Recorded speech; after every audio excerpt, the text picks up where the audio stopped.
जय जगन्नाथ सांग मैंने आज आम लंच रे कौन है कौन नहीं आसन देखा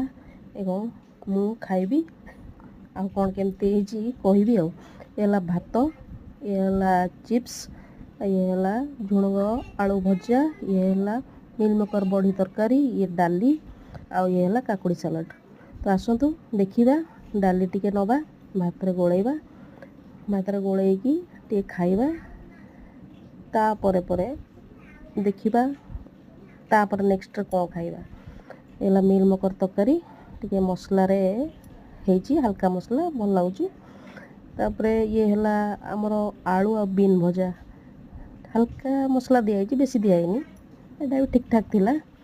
तापरे ये कलरा आलू चिप्स हाथ में देखिली क्रंची लगुला एवं पाटरे जो खाइली मुड़मुड़ टी होता भल लगुला। तापर मिल मेकर तरकारीटा आनी देखिली बड़ीटा बढ़िया सफ्ट थिला आउ टिके एटा सालाड एटा देखंतु एटा हला बेसर दिया डंक आलू आउ पोई पड़ी राई ए देखंतु डंक आलू आउ राईटा